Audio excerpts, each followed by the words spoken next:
Здравствуйте, в эфире программа «В поле зрения», в студии Мария Гущина. Сегодня у нас в гостях начальник управления образования Орехово-Зуевского округа Ольга Чеханова. Ольга Михайловна, здравствуйте. Здравствуйте. Ольга Михайловна, вот образование в апреле уже буквально ждет нововведения. Родители захотят записать детей в первый класс. Как им это сделать и какие принципиальные изменения с этого года? Принципиальных изменений особенно много нет. Все уже давно знают, что мы записываемся в первый класс через систему госуслуг. Это можно сделать дома, с дивана, в любое время. Знать необходимо только, в какую школу вы собираетесь отдать своего ребенка, и посмотреть по микрорайону, какая школа, в каком микрорайоне будет рада видеть вашего малыша. Территориальный-то признак остался? Территориальный признак остался. Однозначно планируем набирать первые классы в шаговой доступности к своим школам по территории. То есть мы ориентируемся на регистрацию ребенка. Может такое быть, что прописано в одном месте, живут в другом месте? Да, тогда действует второе правило. Здесь история будет выглядеть так. С 6 июля, то есть тогда, когда по микрорайону все дети, желающие, запишутся, то есть с 1 числа по 5 июля мы имеем возможность записаться по микрорайону. Это достаточно длинный период, то есть не нужно 1 апреля штурмовать портал госуслуг, а найти время, когда отправить туда заявление и получить ответ. А с 6 июля при наличии свободных мест, и это очень важно, мы можем записаться в любую школу, которая не по месту жительства. А действовать будет принцип, кто первый подал заявление? Это по такому принципу? В портале госуслуг очень четко, даже посекундно отслеживается те заявления, которые приходят. И понятно, что в тех приказах, которые выпускает образовательная организация, в том же порядке будут зачисляться ребята. У семей, чьи дети уже ходят в какую-то школу, есть преимущественное право. Не территориальный принцип будет? Нет. То есть там, где учится старший брат или сестра, туда и запишут ребенка в приоритете? Если это семье удобно, то они могут записаться туда. Есть еще и преимущественное право для военнослужащих и для определенных категорий наших граждан, которые могут тоже этим приоритетным правом воспользоваться. А приоритетное право нет у тех детей, которые ходили на подготовку к школе, например? Нет, это не Потому считаю. что подготовка к школе – это платная образовательная услуга, которую школа оказала. В этот подготовительный класс, скажем так, можно записаться в любую школу? Конечно. Тут территориальные принципы? Абсолютно. Тогда вот тут вопрос, который анонсировал у нас губернатор. Это вот программа «Пресс-скул». Что это за программа, как она работает и как-то связана эта подготовка к школе тоже вот сейчас, в этом году? Впрямую. На самом деле здесь необходимо сказать о тех трендовых направлениях, которые есть вообще в системе образования Подмосковья. Ну и понятно, что Орехово-Зуевский городской округ в этом отношении тоже не отстает. Одна из интереснейших вот таких вот проектов – это программа «Пресс-скул», которую мы начали реализовывать задолго, пока она была даже анонсирована. Нам казалось, что мы сами ее изобрели, и назвали ее «Предлицей», поскольку у нас территориально рядом с лицеем находились... Это вы сейчас говорите, когда еще были директором муниципального лицея. Не все это знают. Да, нам показалось это интересным, потому что по государственному стандарту федеральному в детских садах реализуется не только присмотр и уход, а дошкольное образование становится действительно образованием и первой ступенью непосредственно образования ребенка. И тогда нам показалось, что именно на партнерских отношениях можно создать предлицей, пресс-скул, тогда, когда, имея непосредственную близость детского сада и партнерские отношения с педагогическим составом этого детского сада, можно уже там, в детском саду, начинать свою образовательную деятельность. И таким образом эти дети переходили, но они не просто адаптировались, они уже были готовы к тем программам, которые реализовывал лицей.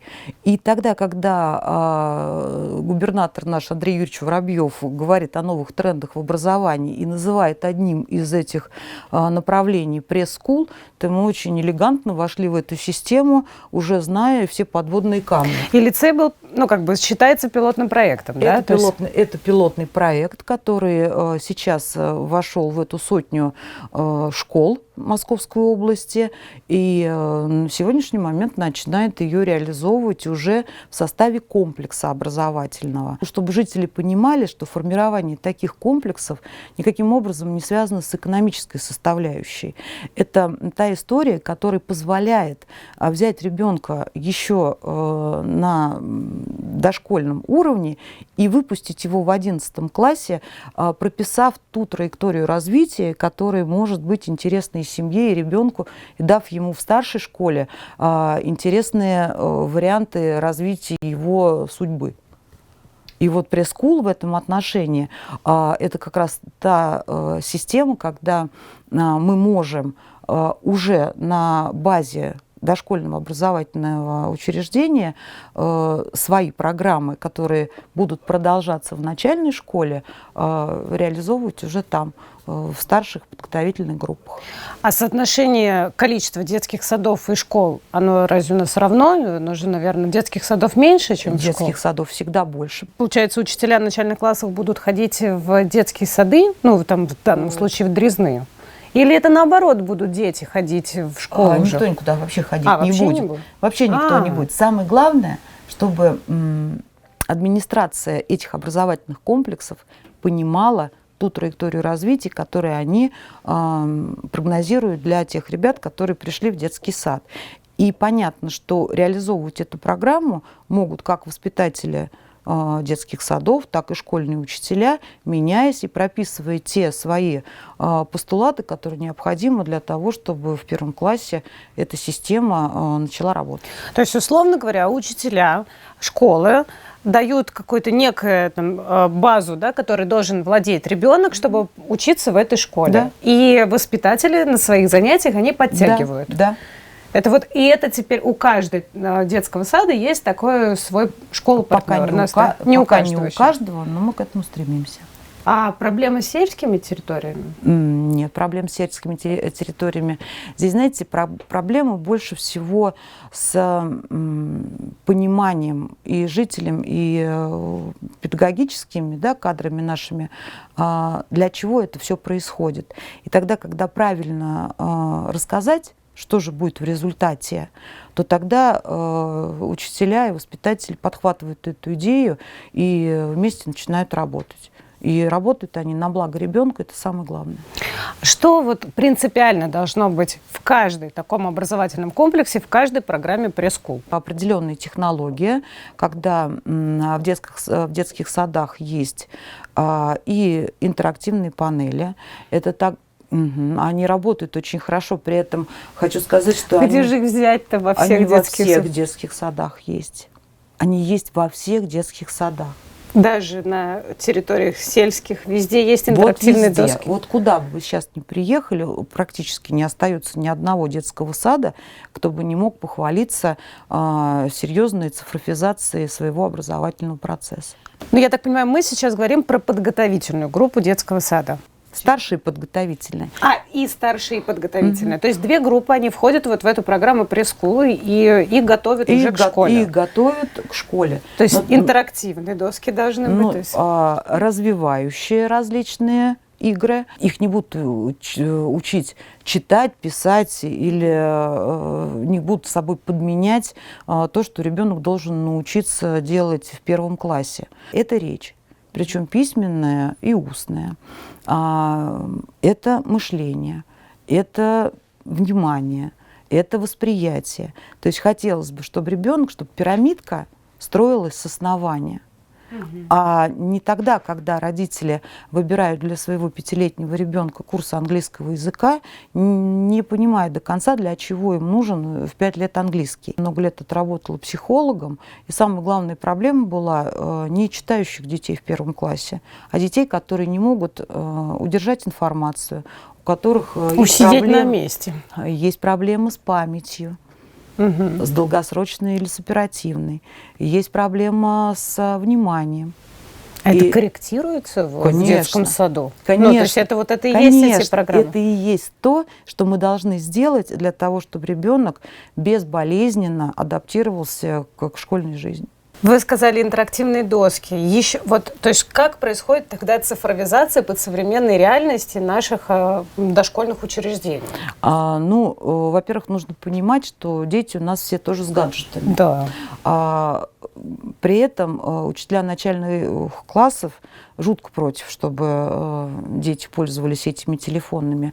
Но тогда, когда есть интерактивная доска, или, как сейчас мы покупаем тачскрин-панели, когда то, что это экономит время учителя в первую очередь. Ведь это интерактивные все эти истории, это не для того, чтобы похвалиться. Это просто экономия времени на уроки, чтобы Мне на кажется, этом бумаги занятии. еще. И Вот бумаги в том числе.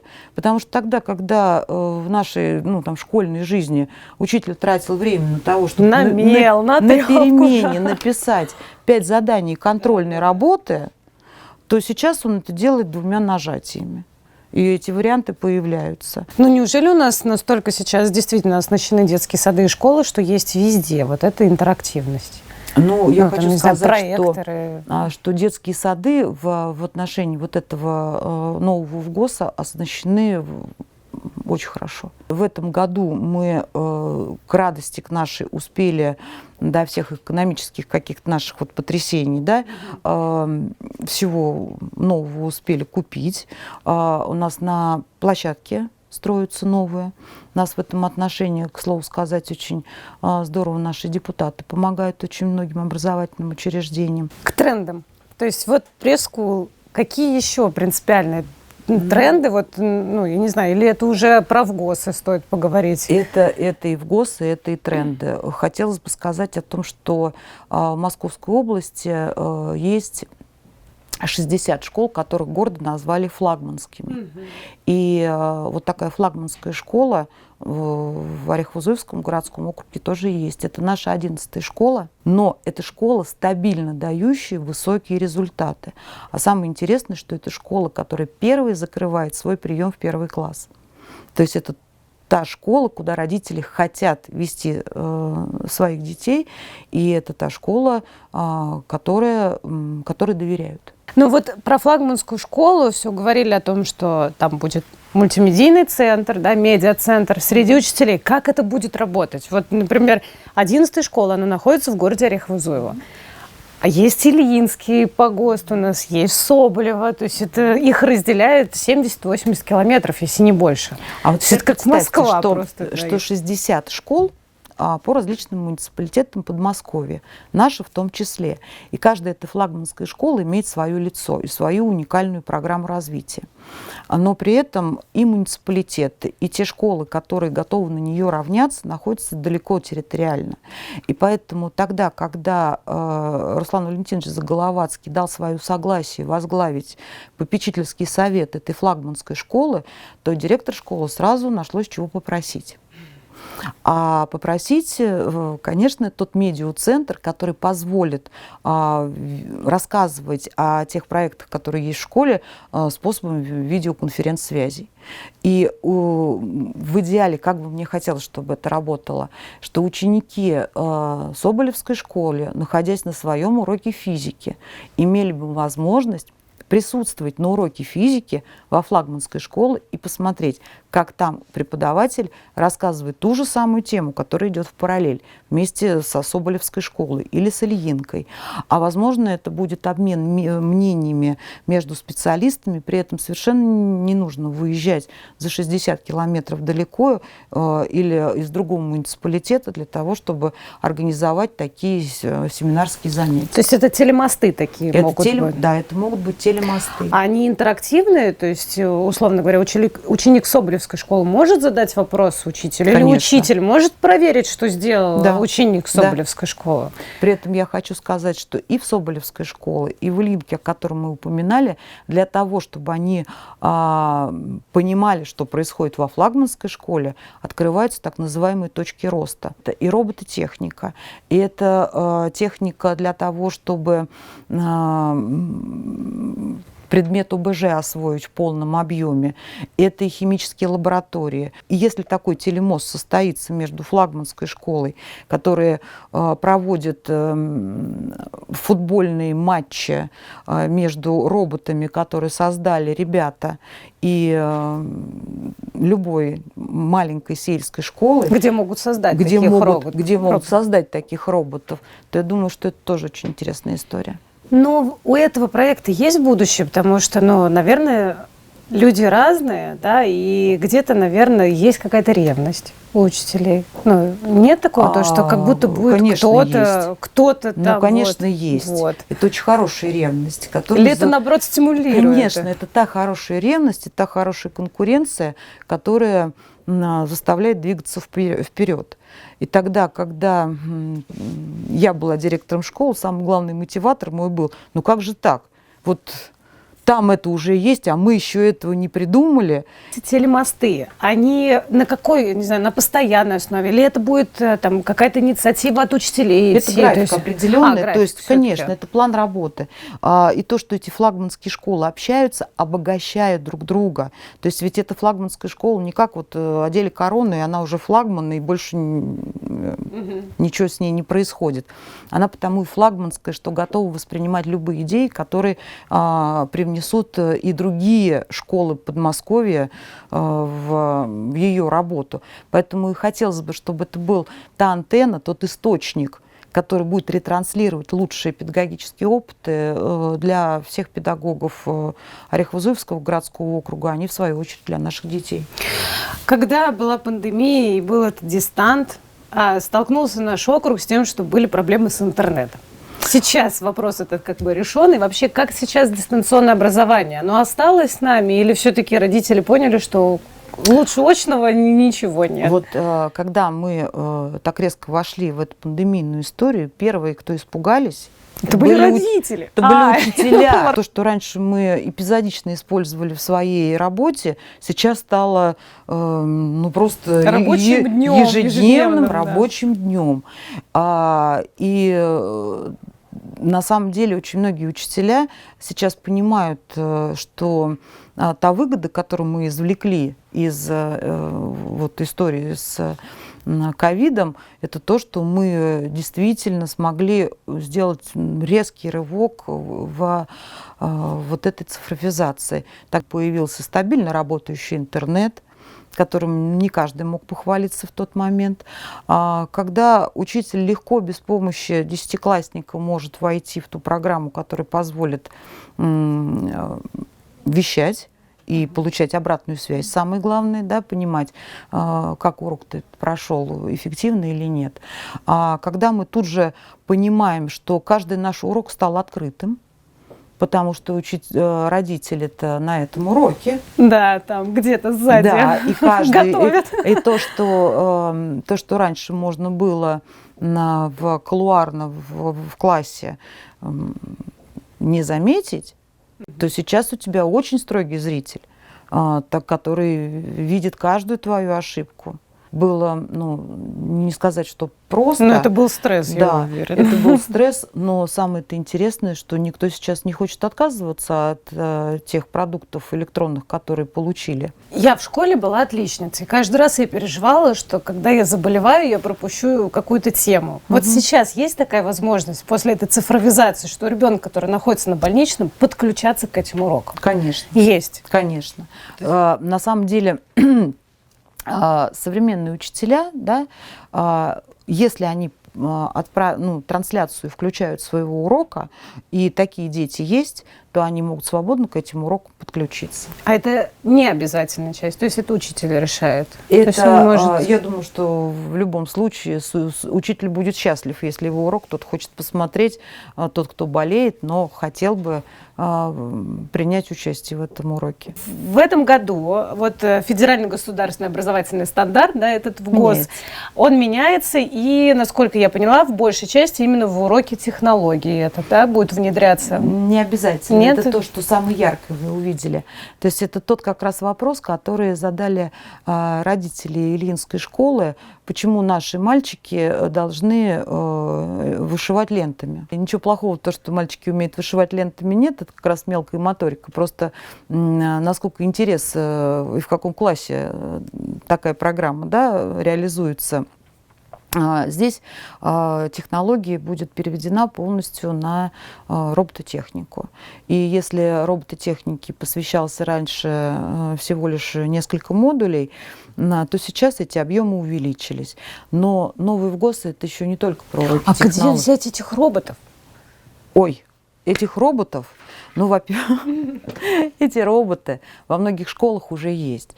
И эти платформы, которые используют для того, чтобы научить детей, да, собирать этих роботов, подключать к ним эти микропроцессоры, программировать.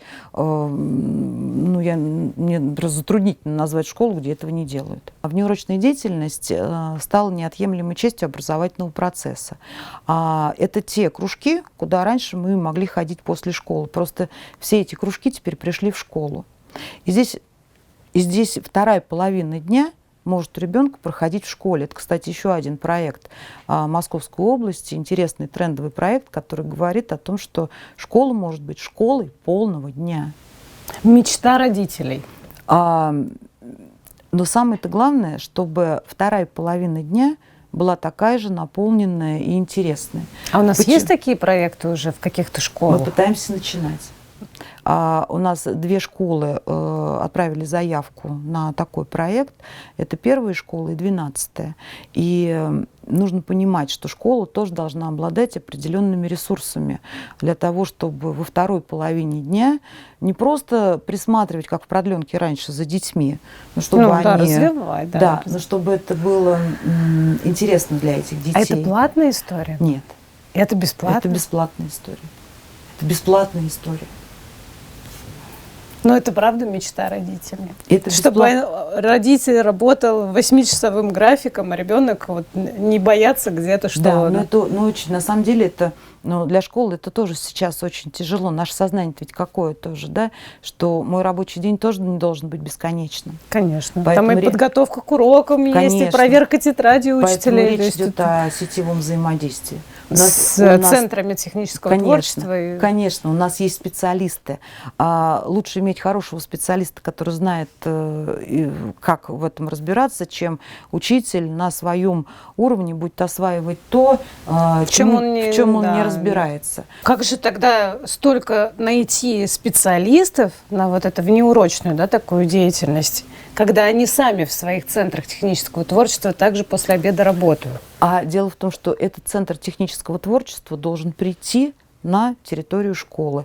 ДК, который есть в маленьких поселениях, может быть на территории школы. И тогда ребенку не придется переходить из школы в соседнее здание, а он здесь же останется в своих стенах, только уже будет сидеть не за партой со своим учителем, а с замечательным специалистом Дома культуры, который знает, чем он будет занимать этого ребенка, развивать его совсем в другом направлении. И опыт у нас уже тоже есть. Когда приходят в школу педагоги музыкальной школы, во второй половине дня ребята занимаются музыкой с профессионалами. Ну, это такая перспективный, наверное, да, проект? То есть это не, вот у нас сейчас все очень быстро. Не в течение года. Вот все очень быстро. Да? У нас сейчас вообще все очень быстро. Это я даже вот не договорила о части этих проектов, которые есть. Потому что есть еще проект «Умные каникулы». Да. Но это вот как раз в 11-й школе флагманской, насколько я знаю. Они готовы реализовывать такую же заявку на эти «Умные каникулы» отправила и 20-я школа. Потому что интересно, чтобы дети не просто были в лагере, да, и не просто отдыхали от всех знаний, а потом в сентябре начинали 10 уроков каждого предмета с повторения, потому что за лето любой, даже самый одаренный ученик, ну, часть информации теряет. А здесь эти умные каникулы для того, чтобы они имели возможность в раскованной обстановке каникул знакомиться с интересными людьми, проекты какие-то свои реализовывать, начинать и доводить до конца, презентовать эти проекты.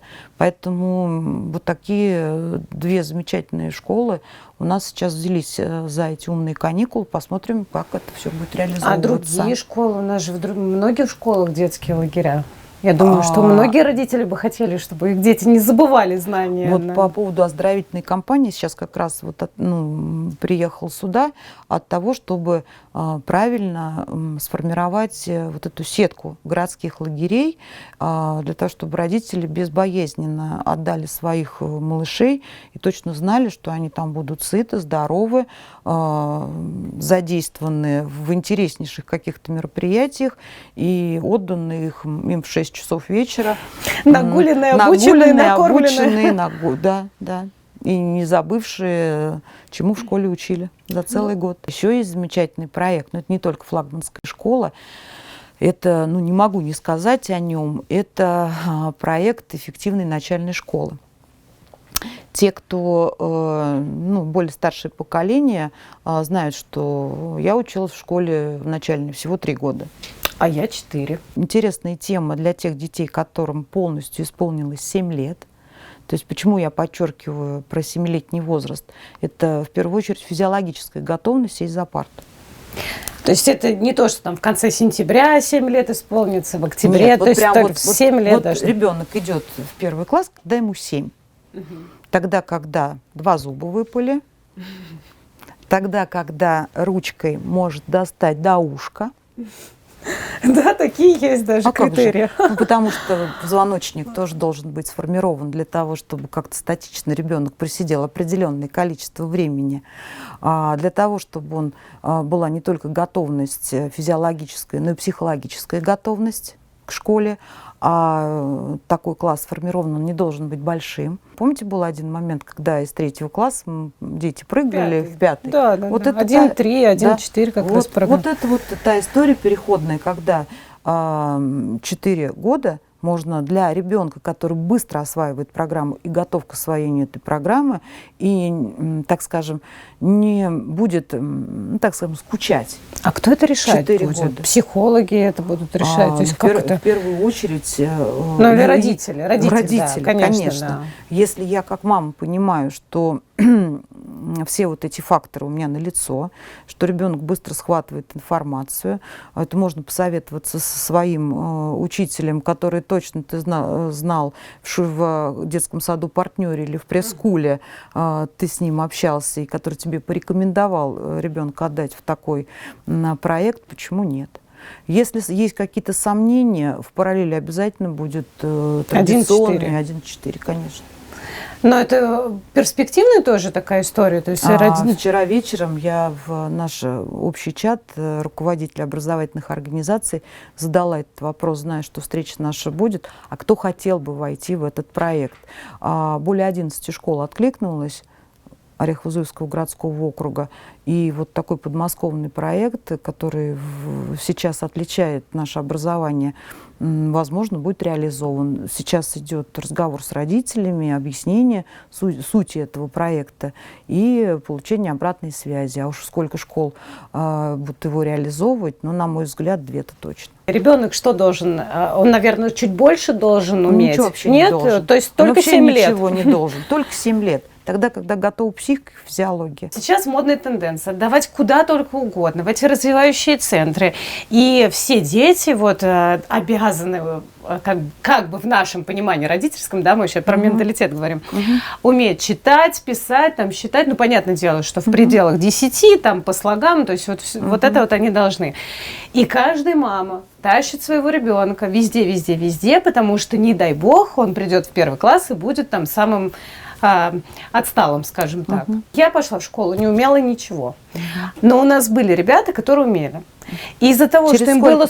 Через сколько вы научились читать? Ой, ну я, конечно, так не помню, но я просто помню очень хорошо, что те, которые умели это делать, их было 3-4 человека, скатились очень сильно, потому что им было скучно, им нечего было делать, да, а мы вот все тут ковырялись, в итоге мы пошли дальше, а они уже привыкли там, на потолок смотреть. Вообще ничего не меняется. Помните, я вам говорила, что пирамида должна строиться с основания. Именно поэтому сейчас идет сильнейшая невротизация наших малышей, когда родители начинают реализовывать свои желания, не учитывая их возможностей. Именно поэтому идет логопедические проблемы у ребенка, речевые, тогда, когда мы начинаем быстрее читать. А зачем? То есть нужно понятийное, свободное чтение. Оно может быть тогда только у ребенка, тогда, когда ребенок научится правильно говорить, слышать и слушать то, что ему говорят. То есть это будут развиты те познавательные функции, которые самые важные. Это память, внимание, мышление. Моя замечательная учительница начальных классов, которая вырастила мне 2 детей, Галина Емельяновна Попова, говорила, я в нее всегда спрашивала, как психолог, Галина Емельяновна, а вот к вам приходят умные после всяких подготовительных курсов, и те, которые не умеют. Она говорит, Оля, милая, они начинают читать все к ноябрю. То есть наше желание опередить природу, оно может быть очень часто во вред ребенку. Именно в этом возрасте. Я видела детей, которые начинают часто моргать глазками, которые втягивают, вытягивают животы, грызут ногти, плачут из-за того, что учитель не похвалил. Но иногда родители видят то, что ребенок может, но вот вертится, ленится, и вот... А разве это не охранная система срабатывает? Ну, естественно. Как обычно уроки делать. Попить надо, сходить, поесть. А еще я очень против репетиторов. А уж в начальной школе это вообще... А что в начальной школе тоже делают? Есть репетитор? Я иногда спрашиваю на родительских собраниях, вы зачем это делаете? Родители могут думать, что вот в этой школе там все вечно меняется, и все они там себе придумывают новую работу, что-то какие-то бумажки пишут. Вообще вот ни разу не про бумажки.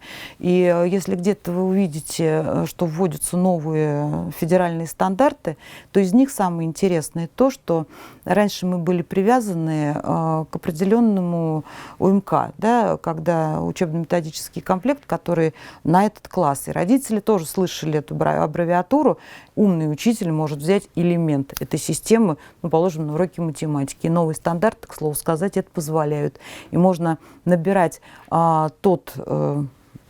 ту образовательную корзину, которая соответствует тому классу, который к тебе придет.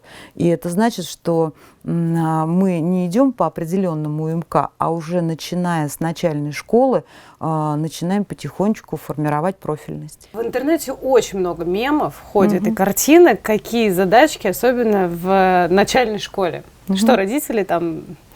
там действительно есть какие-то смешные задания, но иногда это там нарисуй, то есть какое-то на воображение. То есть нарисуй, я даже не могу сейчас, правда, вспомнить. А знаете, почему не можете? Потому что вот чем старше становится человек, тем воображение его становится более сковано. А то, что дети наши выполняют легко, например, вот моя любименькая, Коля выше Пети, Петя выше Оли, кто ниже всех? Да, вот они вот такие вот. Шикарные для... То, что мы могли бы решить уравнением. То есть вот мы взрослые люди, нам проще это бы в уравнение перевести. И тогда, когда с этой задачкой пришел сын мой к мужу, он говорит, это же просто через X. Он говорит, нет, это нужно представить. И он легко это представлял и совершенно спокойно объяснял свой результат. То, что нам порой взрослым кажется из-за ригидности нашего мышления так сложным, поэтому мы начинаем высмеивать какие-то моменты школьной жизни. Для наших детей это просто интересно, смешно, весело и очень здорово развивает. То есть родителям надо меньше лезть в учебу, проверять-то надо домашние задания? Обязательно. Это как при социализме, учет и контроль. Вот если этот учет и контроль будет, При этом я не говорю о том, что нужно вместе с ним делать эту домашнюю работу. Нужно просто точно проверить, что он эту домашнюю работу не списал из ГДЗ и не подсмотрел в интернете. Тогда будет очень хороший результат. Ольга Михайловна, спасибо вам за беседу. Я надеюсь, что в этом году результатов будет и на всероссийских школьных олимпиадах, и ОГЭ, и ЕГЭ. Все будет хорошо у наших ребят, а учителя будут полны, я не знаю, креатива, наверное, для того, чтобы... Сами мечтаем об этом, потому что результат наших детей – это всегда и наша радость. Спасибо большое. Спасибо. Я напоминаю, что в гостях у нас был начальник управления образования Орехово-Зуевского округа Ольга Чеханова. До свидания.